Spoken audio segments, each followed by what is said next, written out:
Kita akan membaca firman Tuhan dari 1 Korintus pasal 15. Kita akan membacanya dari ayat 1 sampai dengan ayat 10. Dan sekarang, saudara-saudara, aku mau mengingatkan kamu kepada Injil yang aku beritakan kepadamu, dan yang kamu terima, dan yang di dalamnya kamu teguh berdiri. Oleh Injil itu, kamu diselamatkan, asal kamu teguh berpegang padanya, seperti yang telah kuberitakan kepadamu. Kecuali kalau kamu telah sia-sia saja menjadi percaya. Sebab yang sangat penting telah kusampaikan kepadamu, yaitu apa yang telah kuterima sendiri, ialah bahwa Kristus telah mati karena dosa-dosa kita. Sesuai dengan kitab suci, bahwa ia telah dikuburkan, dan bahwa ia telah dibangkitkan pada hari yang ketiga, sesuai dengan kitab suci.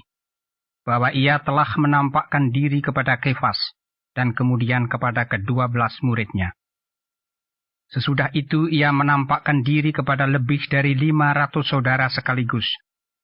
Kebanyakan dari mereka masih hidup sampai sekarang. Tetapi beberapa di antaranya telah meninggal. Selanjutnya ia menampakkan diri kepada Yakobus, kemudian kepada semua rasul. Dan yang paling akhir dari semuanya, ia menampakkan diri juga kepadaku, sama seperti kepada anak yang lahir sebelum waktunya. Karena aku adalah yang paling hina dari semua rasul, sebab aku telah menganiaya jemaat Allah. Tetapi karena kasih karunia Allah, aku adalah sebagaimana aku ada sekarang. Dan kasih karunia yang dianugerahkannya kepadaku tidak sia-sia. Sebaliknya, aku telah bekerja lebih keras daripada mereka semua. Tetapi bukannya aku, melainkan kasih karunia Allah yang menyertai aku. Sebab itu, baik aku maupun mereka, demikianlah kami mengajar, dan demikianlah kamu menjadi percaya. Saudara-saudara yang terkasih dalam Tuhan, tema malam hari ini saya kasih judul Kristus telah bangkit. Al-Masih Qom, itu bahasa Arabnya. Kristus telah bangkit. Dan ini menjadi lagu Paskah di gereja-gereja berbahasa Arab. Al-Masih Qom min bainil amwat wa wata al-mauta bil maut wa wahabal hayata lilladina fil kubur wa wahabal hayata lilladina fil kubur. Itu lagu Paskah dalam bahasa Arab. Lalu orang mengucapkan seruan Al-Masih Qom, Kristus telah bangkit. Haqqom, benar dia telah bangkit. Al-Masih Qom min bainil amwat. Kristus telah bangkit di antara orang mati. Dengan kematiannya dia telah menginjak-injak maut, telah mengalahkan kematian dan memberikan anugerah hidup kepada setiap orang yang mati dalam dosa, dibangkitkan kembali bersama dengan kekuatan kuasa kebangkitan Tuhan Yesus. Amin. Saudara-saudara, kita akan membaca dasar dari Kristus telah dibangkitkan secara historis. Jadi ada akar sejarah yang tidak bisa disangkal, baik itu dalam Alkitab maupun dalam sumber-sumber sejarah di luar Alkitab, bahwa Yesus telah mati pada masa pemerintahan Pontius Pilatus. Kata ahli sejarah abad pertama namanya Flavius Josephus. Pada masa pemerintahan Kaisar Tiberius, kata Tacitus ahli sejarah abad pertama. Jadi Yesus telah disalibkan pada masa pemerintahan Pontius Pilatus pada saat Kaisar Tiberius menjadi kaisar di sana. Ini bukti-bukti bahwa penyaliban Yesus adalah fakta yang tidak bisa disangkal oleh ahli-ahli sejarah pada abad pertama. Kemudian mengenai kebangkitannya, memang mereka tidak percaya dengan kebangkitan orang mati. Orang Yahudi mengarang cerita, katanya murid-murid Yesus telah mencurinya. Dan dengan cara itu dia menyogok serdadu-serdadu Romawi. Itu tercatat dalam Injil Matius. Tetapi sekalipun mereka tidak bisa menyangkal fakta kebangkitan, ada sejarawan yang menulis melaporkan mengapa kekristenan itu tetap eksis. Yosefus adalah ahli sejarah Yahudi yang menulis tahun 93 Masehi. Jadi sangat dekat dengan peristiwa.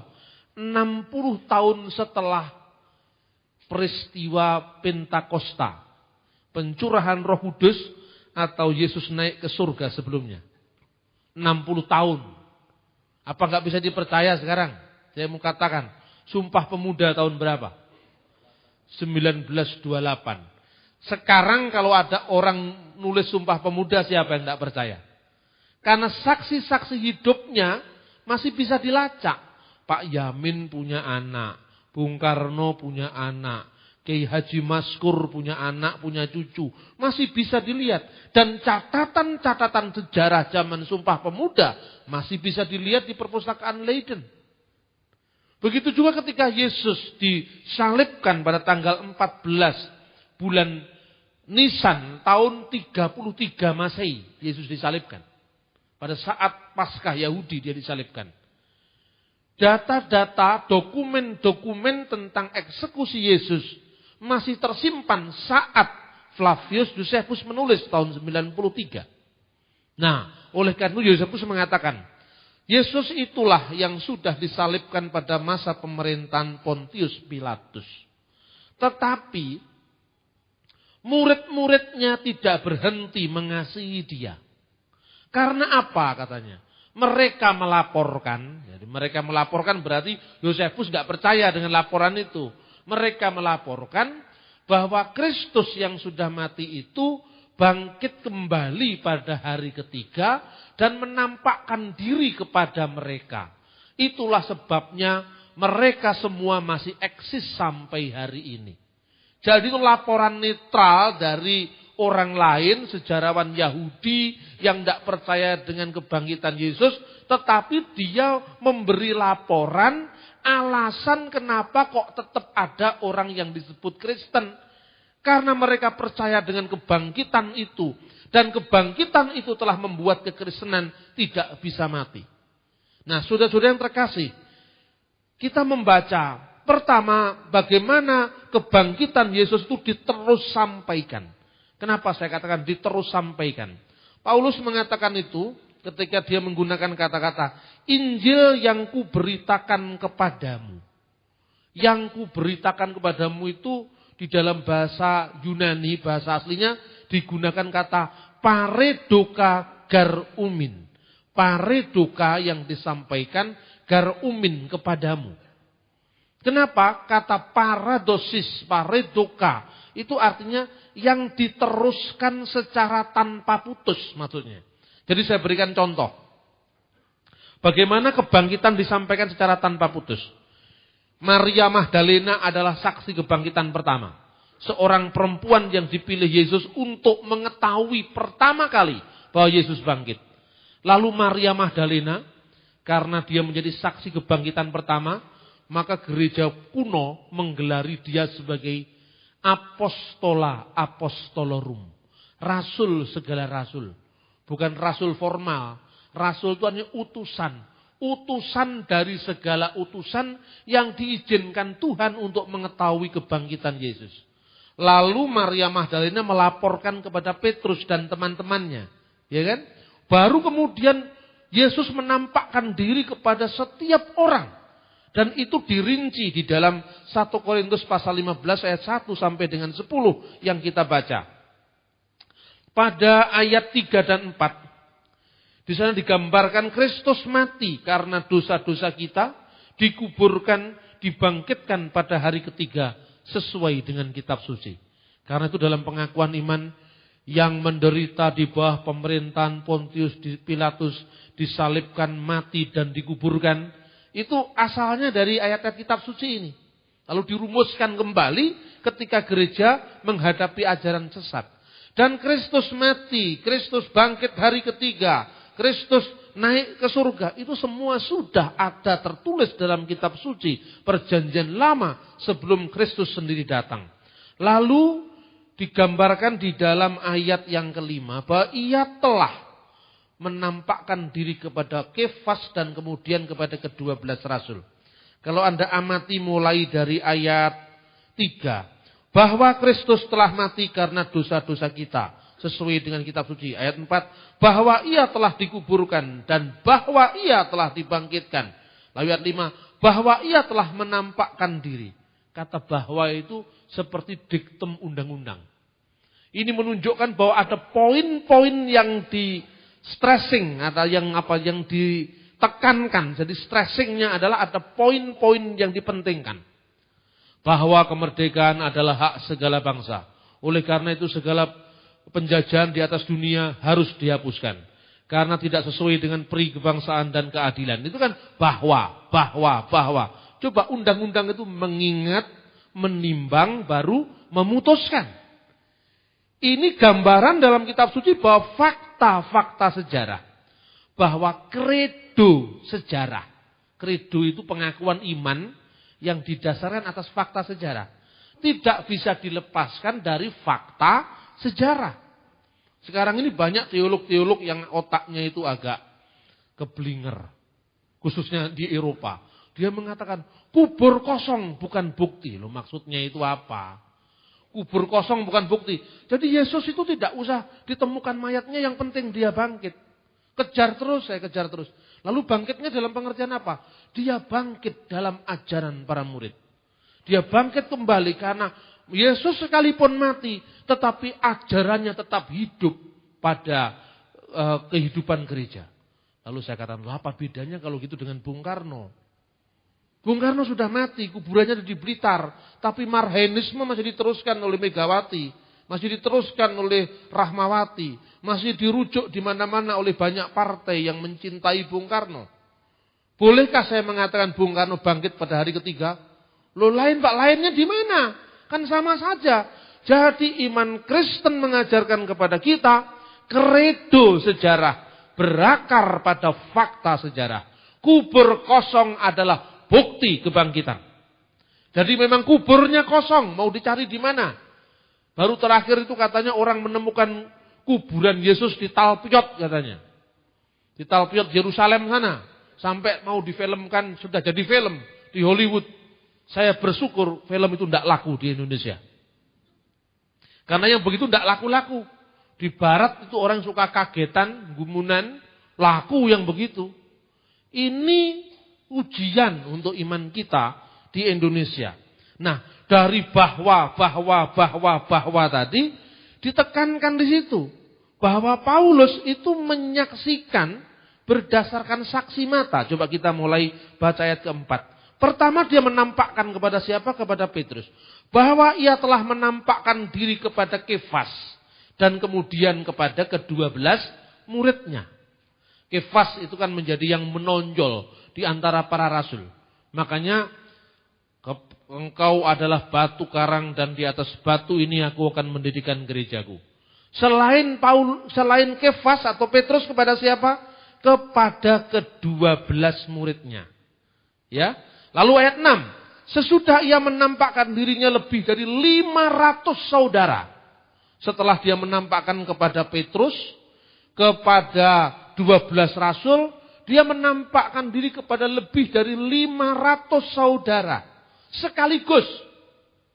Ya, kebanyakan dari mereka masih hidup sekarang, tapi beberapa yang lain sudah meninggal. Artinya apa? Artinya pada saat Paulus menulis ini, kebanyakan saksi mata masih hidup. Amin. Artinya bisa dipercaya buktinya.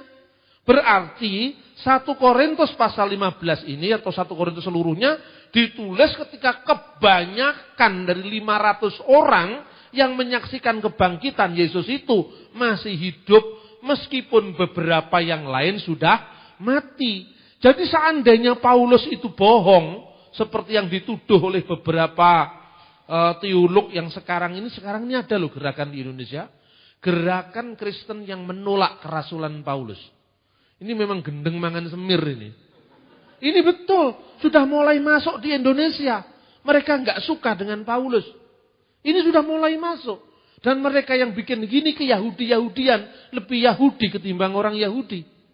Katanya Paulus itu bukan rasul. Karena kalau belajar tidak tuntas akhirnya sudah kacau balau. Kita lihat pertama bahwa sebagian besar dari mereka itu masih hidup. Berarti kalau Paulus bohong tentu akan mudah check and recheck, melacaknya akan mudah. Nah, jadi kerasulan Paulus disaksikan rasul-rasul yang lain dan saksi mata. Itu jelas. Salah seorang yang menjadi promotor Yesus itu tidak bangkit secara jasmani. Itu pendeta Yohanes Rahmat. Pendeta dari GKI tapi sekarang sudah dipecat dari sinode GKI. Nah, pendeta Yohanes Rahmat itu mengatakan kubur kosong bukan bukti. Karena itu mitos. Mujizat juga adalah mitos. Saya ditanya oleh seorang Kristen yang ragu ketika dia membaca di Kompas. Tulisannya Yohanes Rahmat. Saya jawab gini. Kamu percaya kalau mujizat itu ada? Saya percaya, Pak. Tapi ini kan yang nulis orang pinter, Pak. Nah, kalau sudah gini tuh gimana ini? Kadang-kadang saya mikir, wah. Berarti orang awam itu kalau yang ngomong ahli, yang dianggap ahli, dia masih, meskipun dia punya pengalaman, tapi ragu. Karena ini kan orang pinter. Lalu saya berdoa pada Tuhan. Tuhan izinin saya sombong sedikit aja lah. Supaya pekerjaannya nggak terlalu berat.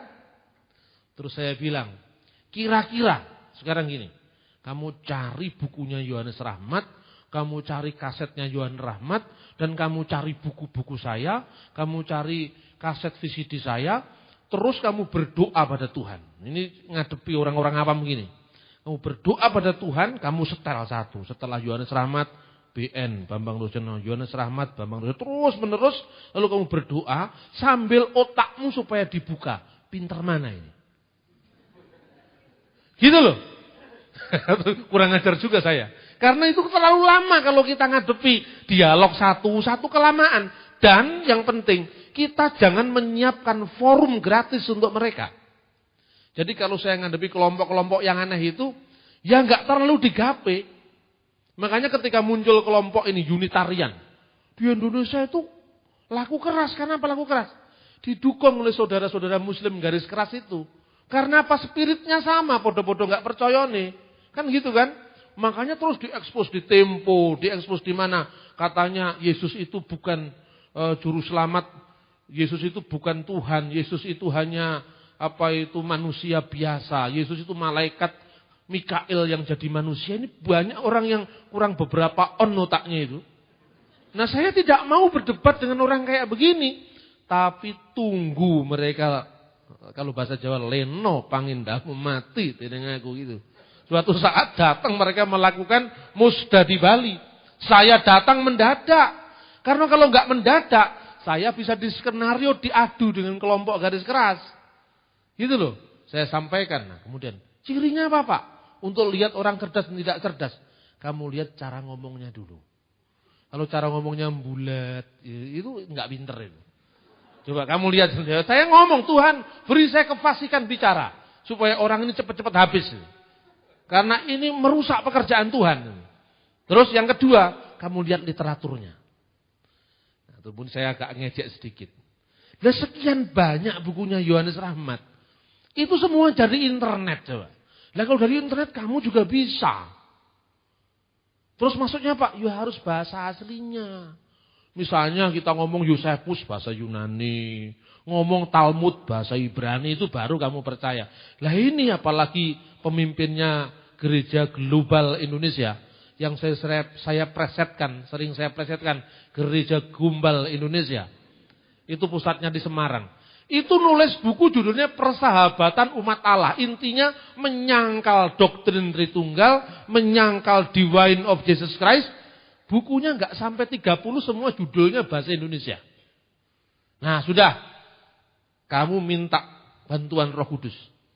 Kalau kamu masih meragukan ajaran gereja, gara-gara ini orang pinter, Pak. Pinter di karo aku. Itulah cepat gitu. Saya begini, saya ngomong sama Tuhan. Tuhan izinkan saya bermegah dalam Kristus. Karena kerjaan saya terlalu lama kalau ngadepi golongannya mbel gedes begini itu. Ini gereja sudah berat tugasnya. Dimunculkan ajaran yang aneh-aneh seperti ini. Meragukan kerasulan Paulus, menolak 13 surat Paulus. Dan ini sudah mulai beredar. Sudah terkasih dalam Tuhan. Lalu mereka membuat teori, ini kelompoknya Yohanes Rahmat ini. Bikin teori bahwa Paskah itu hanya terjadi pada pengalaman rohani para murid. Dengan kata lain, para murid itu ya seperti murid-muridnya Marhaenisme Bung Karno itu. Bung Karno hidup. Ya hidup tadi malam ketemu sama saya dalam mimpi. Lah kalau gitu mbahmu ya iso ketemu dalam mimpi. Kelihatannya santun, kelihatannya intelektual. Tapi ini merendahkan Yesus pada taraf yang sangat-sangat memprihatinkan. Lalu kenapa mereka tidak mau membaca dokumen-dokumen sejarah? Kenapa mereka tidak bisa melacak bukti-bukti historis yang begitu kencang, keras membuktikan bahwa Yesus sudah bangkit dari antara orang mati. Nah, kerasulan Paulus dibenarkan oleh lebih dari 500 orang yang menyaksikan itu. Kebangkitan Yesus itu. Karena waktu Paulus menulis ini, 15 orang itu 500 orang yang mengalami penampakan Tuhan Yesus sebagian besar masih hidup. Apalagi Petrus masih hidup, Yakobus masih hidup. Jelas itu tampak dari Kisah Rasul pasal 15. Nah saudara-saudara yang terkasih dalam Tuhan, lalu ada kelompok-kelompok itu yang bikin cerita. Ceritanya begini, Pauline Christianity itu berbeda dengan yang dinamakan oleh mereka Judeo Christianity. Judeo-Kristian itu tuh kekristenan Yahudi yang dipimpin oleh Yakobus di Yerusalem. Yakobus saudara Yesus. Sementara Pauline Christianity adalah Pauluslah pendiri agama Kristen yang sekarang. Jadi yang namanya gereja kita ini apa itu Katolik, apa itu Ortodok, Protestan, Pentakosta, Pantekosta, apa itu Karismatik, itu semua adalah agama ciptaan Paulus. Bukan yang diajarkan oleh Yesus. Sejak tahun 80-an sudah ada buku yang macam begitu. Saya dapat itu di tempat loak itu, terbitan 80-an. Tulisnya Michael Hart. 100 tokoh yang terkemuka di dunia. Nomor 1 adalah Nabi Muhammad. Yesus kalau tidak salah itu nomor 3. Nah ini, tapi untung orang Kristen tidak marah. Tapi ketika Aswendo bikin 10 tahun kemudian marah sampai dihukum 5 tahun di penjara. Ya sudah, tidak apa-apa lah. Tapi justru kalau ngadepi orang yang pemarah begini kita harus lebih cerdas. Bagaimana caranya saudara-saudara? Lalu bikinlah teori Paulus ini pemalsu ajaran Yesus. Paulus mengarang-arang tentang Tritunggal. Mengarang-arang tentang keilahian Yesus. Mengarang-arang tentang kebangkitan Yesus. Ini bukan ajaran para rasul yang 12, tapi ajaran Paulus. Saya sungguh prihatin karena banyak sekolah-sekolah teologi. Karena mau dianggap modern, ikut-ikutan yang seperti ini. Makanya saya katakan tadi, kalau saya ngomong, Tuhan izinkan saya sombong sedikit. Itu supaya kerjaannya tidak terlalu berat. Karena orang itu bermain dengan opini. Makanya hati-hati kalau Anda ditokohkan. Anda mulai ditokohkan, mulai didengar banyak orang, salah itu dianggap benar sama pengikut kita. Karena itu hati-hati. Kultus individu itu membahayakan. Karena itu kalau mulai ditokohkan, jangan kita yang ditokohkan, Tuhan yang dimuliakan. Amin. Seperti itu, saudara-saudara. Inti ajarannya apa? Katanya Paulus itu bertentangan dengan ajaran para rasul. Mengapa? Karena Paulus mengatakan bahwa tidak perlu kita tunduk pada hukum Taurat. Makanya dibuat teori pertentangan Yakobus dan Paulus. Kapan teori itu dibuat? Oleh seorang ahli perbandingan agama, seorang teolog, ya Protestan tentu saja, tahun 1890-an. Itu baru tahun itu. Terus saya ngomong dengan ini. Jadi, ajaran para rasul, muridnya para rasul, murid dari muridnya para rasul, bapak-bapak gereja, ini mau dikalahkan oleh orang yang bernama Ferdinand Baur, tahun 1890, yang lebih muda dari zamannya Pangeran Diponegoro? Ayo sekarang pilih mana? Kalaupun ada seorang yang hidup pada abad 16 mengatakan merubah ajaran Alkitab dari abad pertama, saya tidak akan percaya. Tapi cara saya mengejek menarik. Saya bilang, tahun berapa itu munculnya? Ya Pak, tahun 1500 sekarang. Itu sudah kuno. Kuno Pak. Tahun 1500. Katanya ada penemuan Injil Turki yang usianya 1500 tahun. Saya cek begini. Portugis mendarat di Malaka tahun berapa?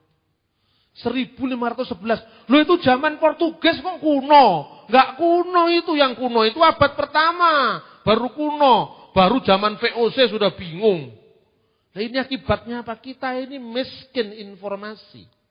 Nah lalu dibuat Paulus bertentangan dengan Yakobus. Tidak ada bukti sejarah bahwa Paulus bertentangan dengan Yakobus. Kecuali soal teknis itu wajar kan. Yakobus, Barnabas sama Paulus. Satunya ingin menyertakan Markus dalam pelayanan, satunya tidak. Itu kan persoalan teknis. Sama dengan Pak Bambang mau pelayanan di mana? Jakarta. Melu aku Pak, ojo ora usah melu. Lek kowe melu engko ngrusuhi lah. Ya pakai itu ajaran. Ini kan soal teknis kan? Kenapa begini dipersoalkan, diperuncing? Padahal bukan substansi ajaran. Nah, lalu tahun-tahun yang itu, tahun 1907, 1910, itu ditemukan dokumen-dokumen gereja yang namanya Apostolic Fathers. Ini merupakan pukulan telak terhadap teologi liberal. Karena apa? Penemuan yang namanya Epistle of Barnabas. Itu surat kiriman yang diatasnamakan Barnabas kemungkinan ditulis di Iskandaria tahun 90 Masehi. Sejaman dengan Injil Yohanes. Tapi bukan Alkitab. Kemudian penemuan surat-surat Ignatius. Ignatius itu siapa? Ignatius itu muridnya Rasul Yohanes di Antioquia. Penemuan surat Clement dari Roma. Siapa Clement dari Roma? Clement dari Roma itu adalah muridnya Petrus dan Paulus. Selama ini kita hanya tahu namanya di Filipi pasal 4 ayat 2. Ternyata suratnya Clement ditemukan pada tahun itu. Dan muridnya Petrus yang namanya Clement ini ketika terjadi persoalan gereja di Korintus, dia menulis suratnya berbunyi, dalam segala yang aku ceritakan kepadamu, ini tentang perpecahan dalam jemaat, contohlah, teladanilah Paulus. Loh, berarti muridnya Petrus yang dianggap bertentangan dengan Paulus, memuji Paulus. Berarti tidak pernah ada pertentangan apapun antara Petrus dengan Paulus kan? Yang kedua, Ignatius muridnya Yohanes memuji Paulus, meneladani Paulus. Yang ketiga, Polikarpus. Pernah Anda mengenal Polikarpus? Yang Anda kenal mungkin Polikarpus Budiarjo. Polikarpus ini adalah muridnya Yohanes langsung. Yang menjadi pemimpin gereja di Smyrna. Mungkin Bapak Ibu hanya mengenal Voice of Martyr, ceritanya ada. Ketika Bapak gereja yang bernama Polikarpus disuruh menyangkal Yesus, dia berdiri dengan tegar mengatakan, 86 tahun saya mengikuti dia, dan dia tidak pernah mengecewakan saya. Saya tidak akan pernah menyangkal dia. Lalu dalam buku itu dikatakan, mari kita teladani Polikarpus, imannya yang kuat. Titik. Padahal mestinya, apa yang menyebabkan Polikarpus berani mati karena imannya? Iman yang seperti apa yang membuat dia berani menghadapi resiko? Itu yang nggak diceritakan loh. Yang penting malah nggak diceritakan. Ketika Polikarpus mati dalam pembakaran, dia memuja Allah Tritunggal. Artinya apa? Ini bukan ajaran baru. Tritunggal inilah ajaran yang membuat para martir, para syuhada berani membayar dengan nyawanya karena ajaran kebenaran ilahi itu. Amin saudara-saudara. Makanya saya nulis buku judulnya Togok Madeg Pandito. Buku itu merupakan buku guyonan serius, sersan. Serius tapi santai. Kenapa kok saya bikin Togok Madeg Pandito? Karena kalau saya bikin buku serius, itu ditanggapi dengan serius. Maksud saya, jangan jadi promosi gratis untuk orang yang saya jawab. Jadi dianggap saja ini mainannya anak kecil gitu loh. Tapi dijawab dengan cara yang sangat argumentatif. Jadi tidak ada bukti bahwa Paulus bertentangan dengan para rasul yang lain.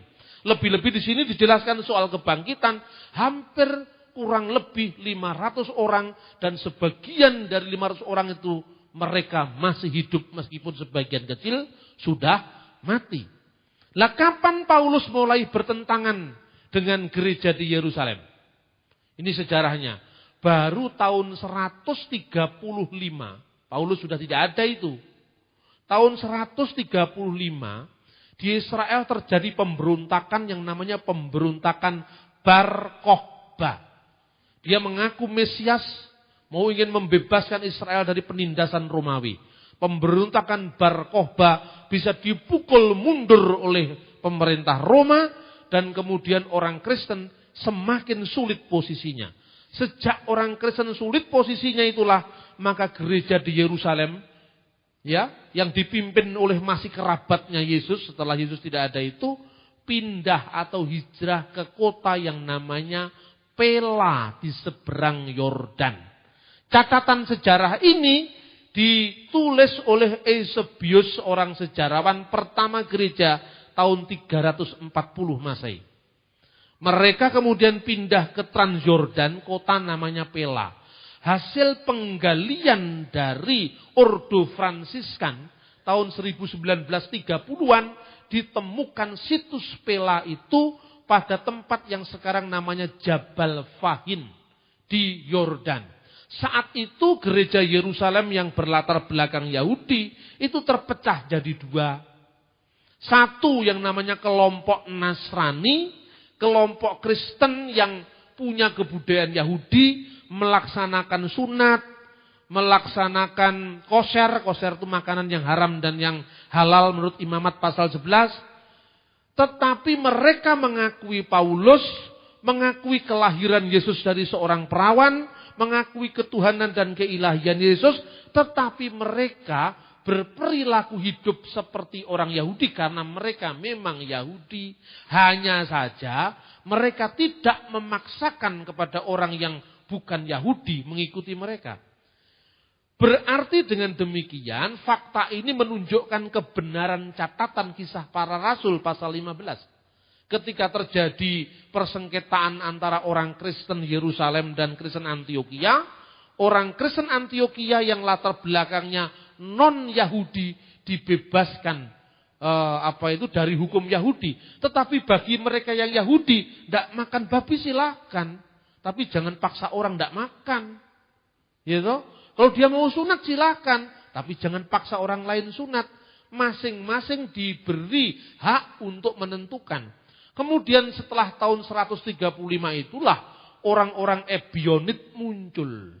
Lah Ebionit inilah sekte pecahan dari gereja Yerusalem, dari Judeo-Kristianiti yang menolak kerasulan Paulus, menolak keperawanan Maria. Ini baru tahun 135, tidak pernah ada pada gereja purba. Nah, tolong ini dicatat supaya kita tidak gampang bingung kalau menghadapi kelompok-kelompok yang sekarang mau mendelete 13 surat Paulus dari Perjanjian Baru. Pangkatmu itu apa? Kok mau gua surat Paulus 13 itu loh. Pinter rapati pinter kemlelet itu. Ini banyak orang yang model kayak begini.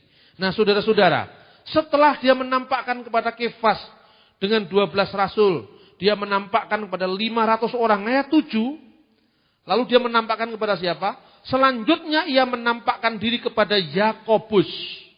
Yakobus siapa ini? Maksudnya Yakobus saudara Yesus. Kemudian kepada semua rasul. Loh, pada ayat 5 kan sudah ada ke-12 rasul. Lalu semua rasul. Ini maksudnya 70 rasul yang lain. Yang dikisahkan dalam Lukas pasal 10.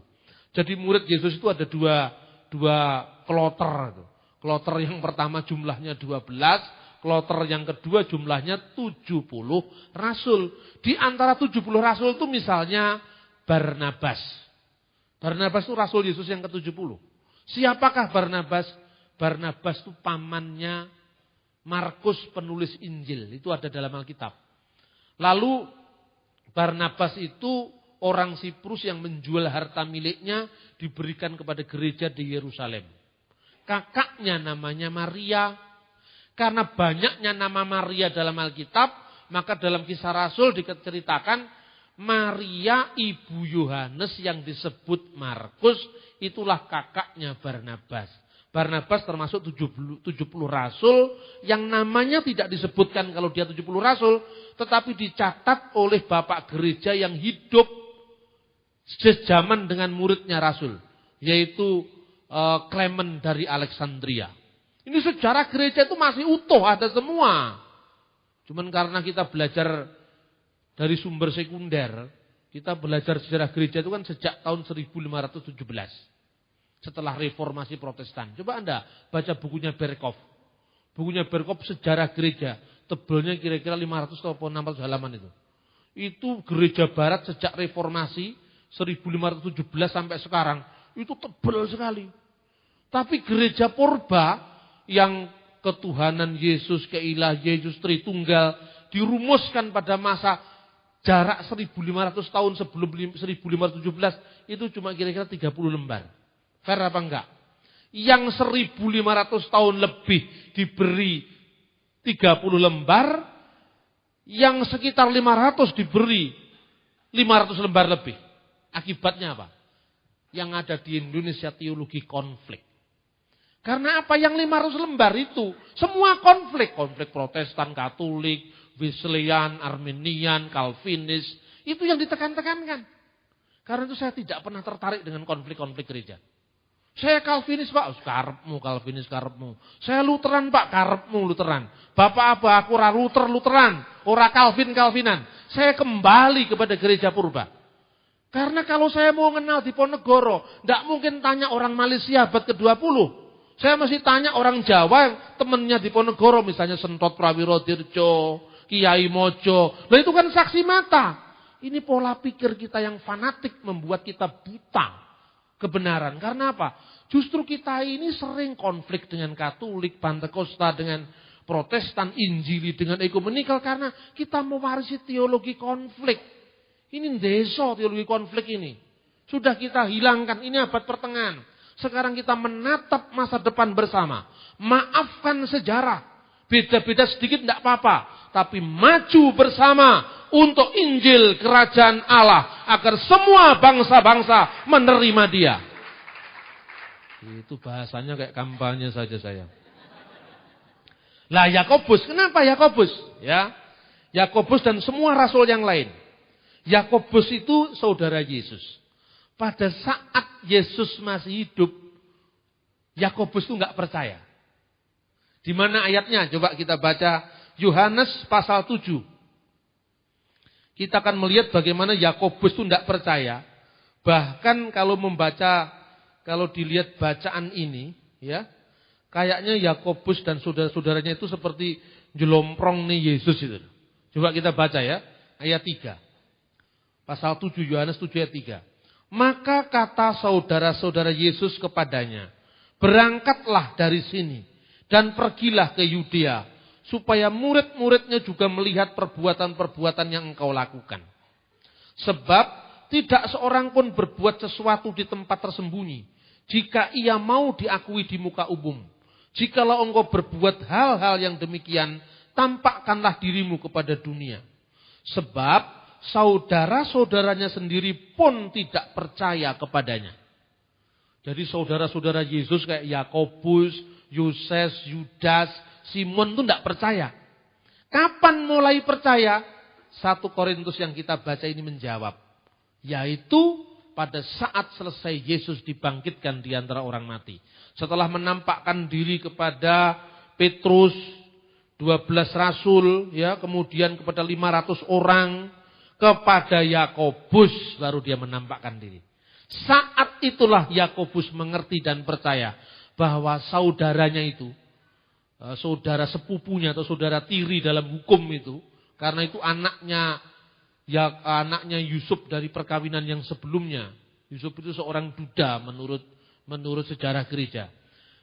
Jadi Yakobus dengan Yoses itu adalah anaknya Yusuf dengan perkawinan sebelumnya. Simon dengan Yudas yang menulis surat Yudas itu saudara sepupu Yesus dari anak adiknya Bunda Maria. Ini bisa Anda baca di buku saya, judulnya Meluruskan Kesalahpahaman Seputar Keluarga Kudus. Karena buku ini untuk menjawab film-film Hollywood itu loh, yang macam-macam itu. Nah, saudara yang terkasih dalam Tuhan, ketika itu Yakobus percaya. Bahkan Yakobus akhirnya menjadi salah satu dari pemimpin gereja di Yerusalem. Nah, dengan demikian saudara-saudara bisa melihat bahwa sebenarnya teori-teori yang muncul pada saat sekarang ini tidak bisa banyak dipertahankan di depan kritik ilmiah. Karena itu saya katakan kebangkitan Yesus itu adalah ya dan amin. Jadi kalau sekarang Anda cerita-cerita Yesus pergi ke India, Yesus pergi ke Tibet, anggap saja itu Doraemon. Ya kan? Ya toh? Anggap itu ceritanya Doraemon, ceritanya apa itu? Film-film kartun itu. Ya seperti itu. Orang mengatakan begitu yakinnya Yesus pergi ke Tibet. Begitu yakinnya Yesus pergi ke India. Tapi jangan marah. Kalau kita marah, orang suka karena itu tujuannya.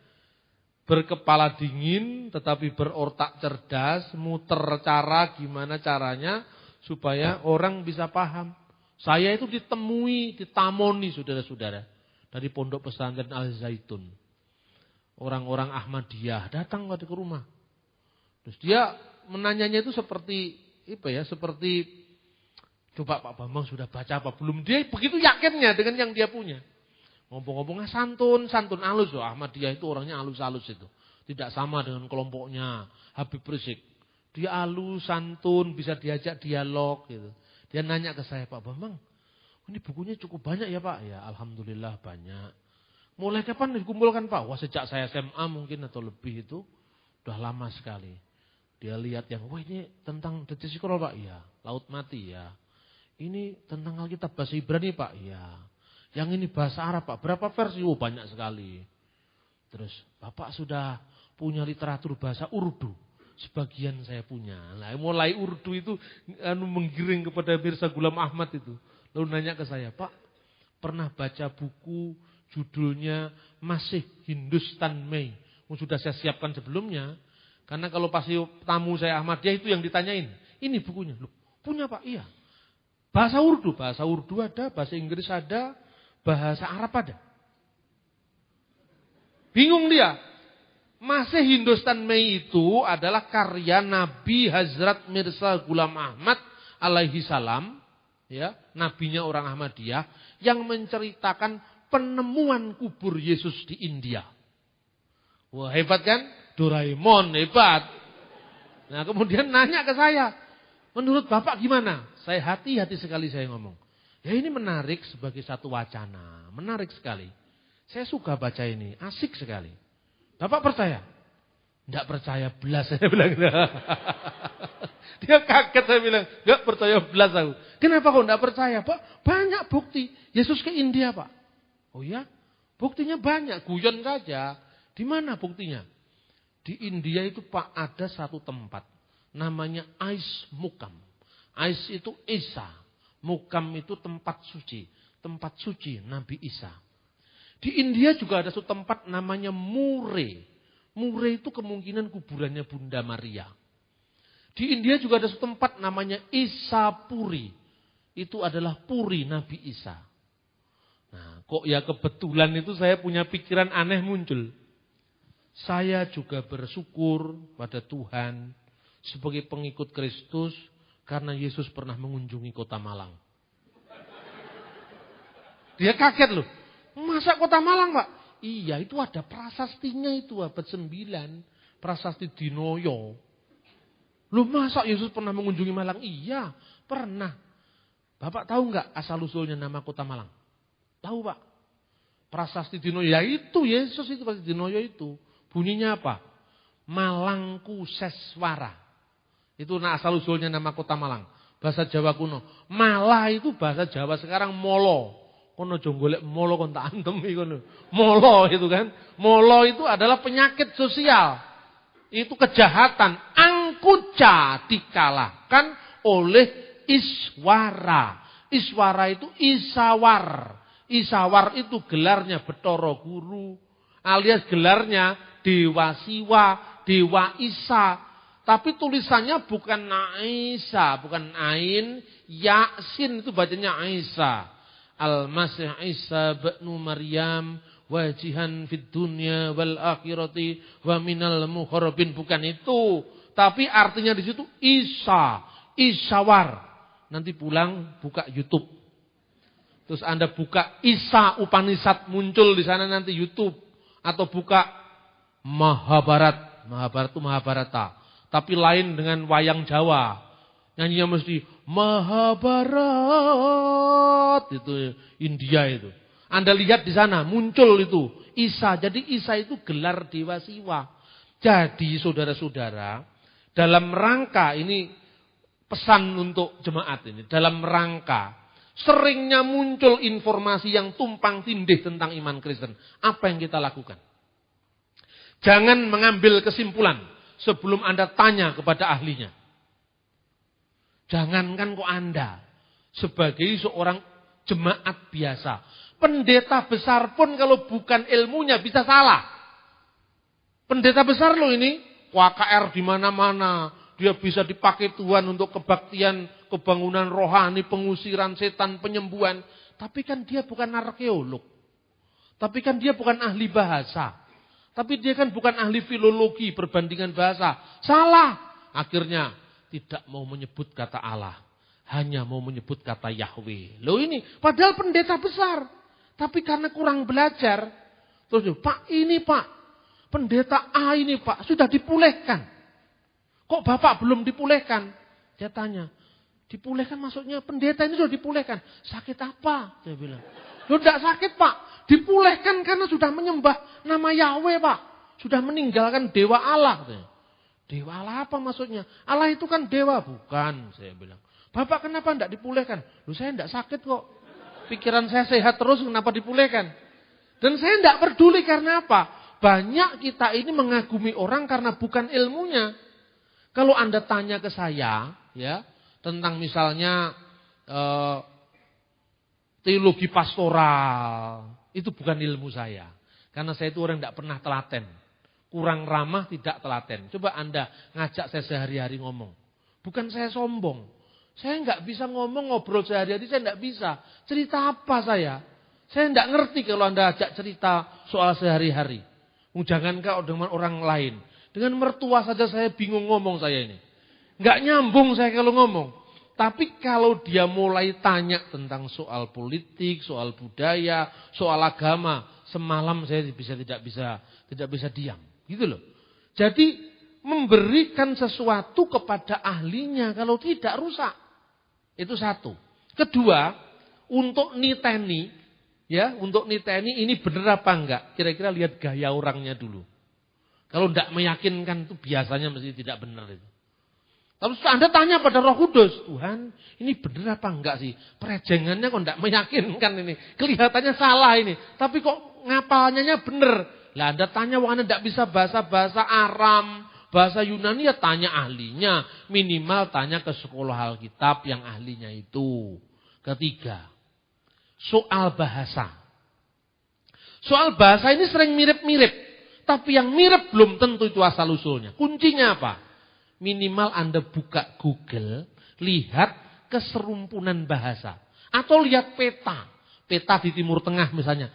Syria, Yordan, Arab Saudi, Israel. Ini kan satu tetangga. Ini mesti satu rumpun. Terus Anda lihat. Mesir, bahasa resmi Arab.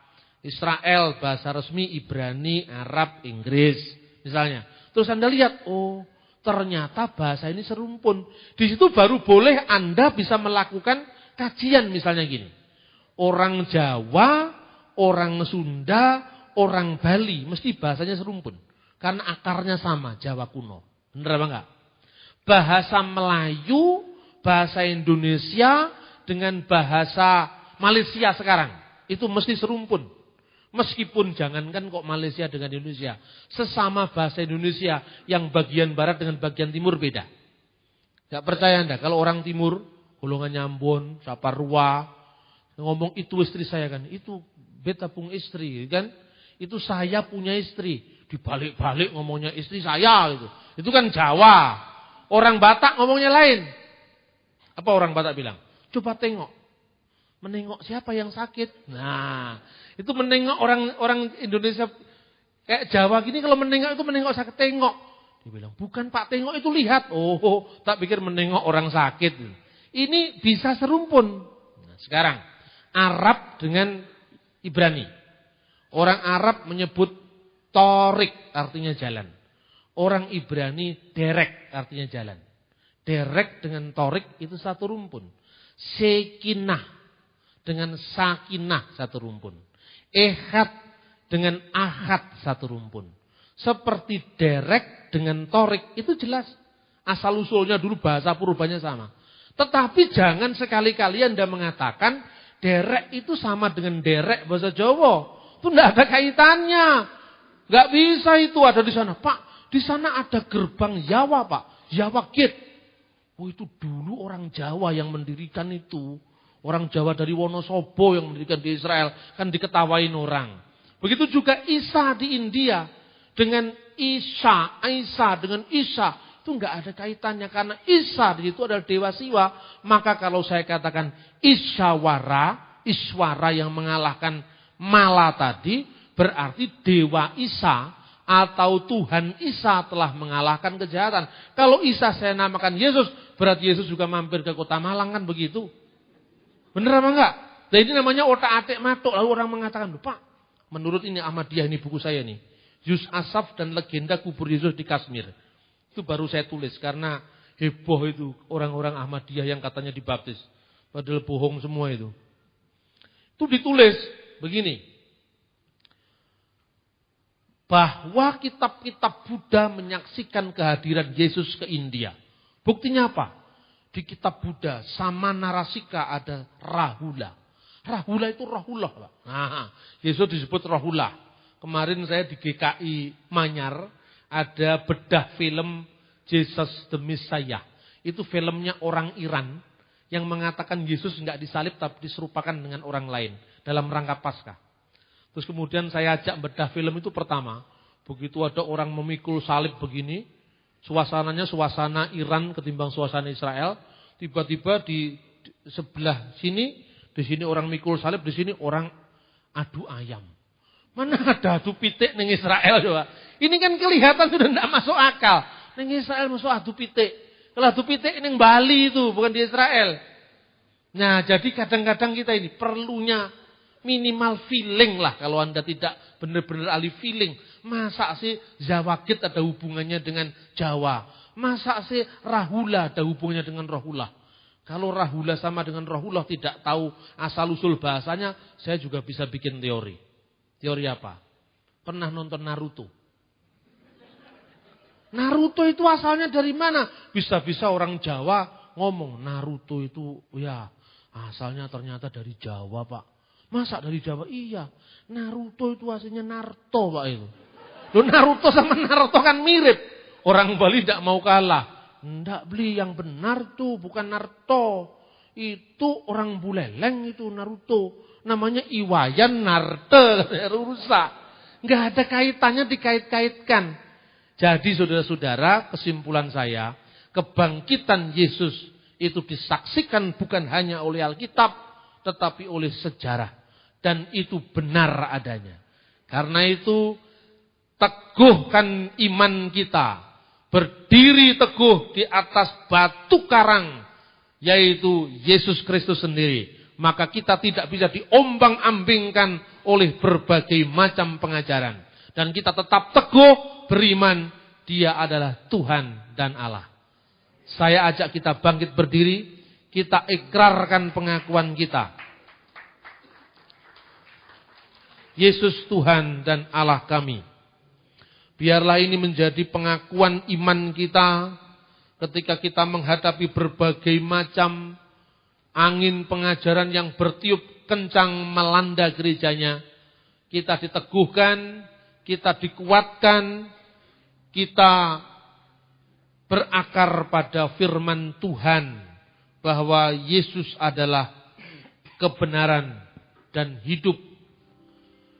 Bahwa dia adalah jalan menuju kepada Bapa satu-satunya. Yesus Tuhan dan Allah kami. Engkau layak menerima pujian, hormat dan kuasa, sebab Engkau telah ciptakan